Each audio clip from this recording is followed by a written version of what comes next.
Hey, this is Matt Wenning at WenningStrength.com, and today we're going to go over body weight exercises with zero equipment. So I know some of you guys are still stuck at home, or maybe your budget just doesn't allow you a lot of equipment. So today I'm going to try to give you the biggest bang for your buck exercises that I have found that you can use. So let's go check them out.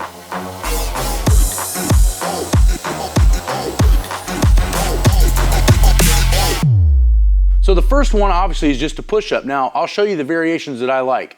So if you don't know where to put your hands on a push-up, the trick is put them where they feel comfortable. Now I like to have them at a 45-degree angle, and I like to do them on my knuckles. The reason being is from all the years of flat benching, that is actually a pretty big stretch for me. So I like to do them on my knuckles, so that's how we'll do them. So a little bit past shoulder width apart, come all the way down and all the way up.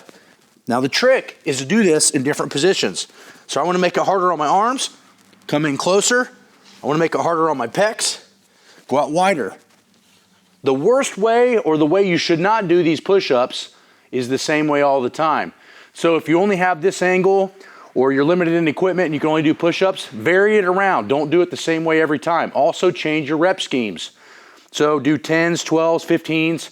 If you're in great shape, 25 or maybe upwards of 50.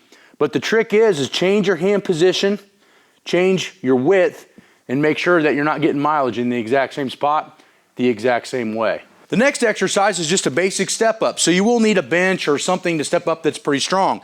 Now, the trick with doing a step up is making sure that your knee doesn't shift over your toe. So you want to try to keep a vertical shank like we talk about all the time, and then step up.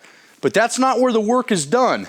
The work is really done on the way down. So now as I step down, I'm going to control it as much as I can, not slamming my leg. Now obviously that makes it safer, but I'm getting more muscle work if I slow down my eccentric. So stepping up, not letting the knee come forward, and then slowly coming down. That's how you do a step up, and that's also how you make it put on a decent amount of muscle. Now the next exercise we're going to use is a pull-up. I mean, obviously I have a fancy rack. You probably don't need that, but you're going to need to find a way to do pull-ups. Pull-ups, in my opinion, are one of the best back builders, but the problem is that most people are not strong enough to do them.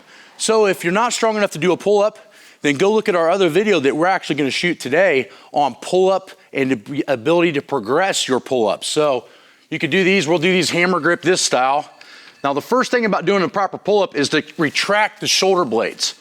So you can see I'm trying to pull up with my lat muscles, not just my arm.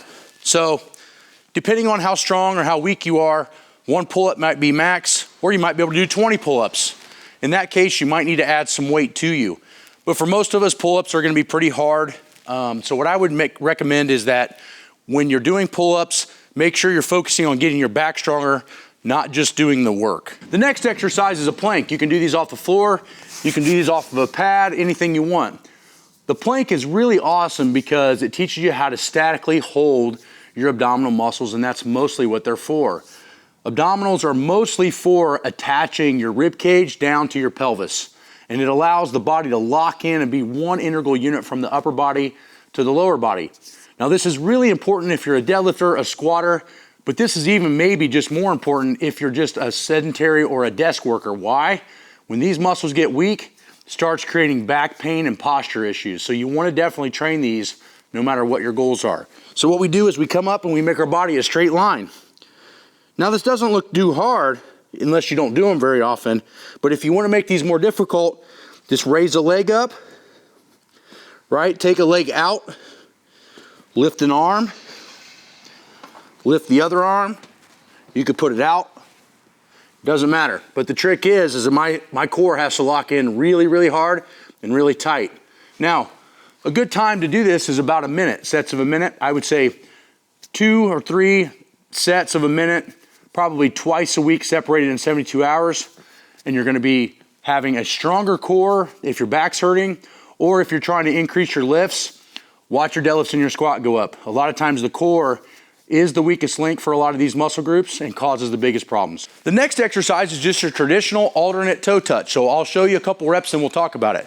So what I'll do is I'll take my right hand to my left leg, then my left hand to my right leg. As you can see, I'm pretty tight from my big drive I just got back from, but this is pretty much the exercise. Now, the reason that this is important is that it's stretching the hamstring. It's causing all my stabilizer muscles to have to work pretty hard, making my core strong, and teaching my body to react with my upper and my lower body. That's huge.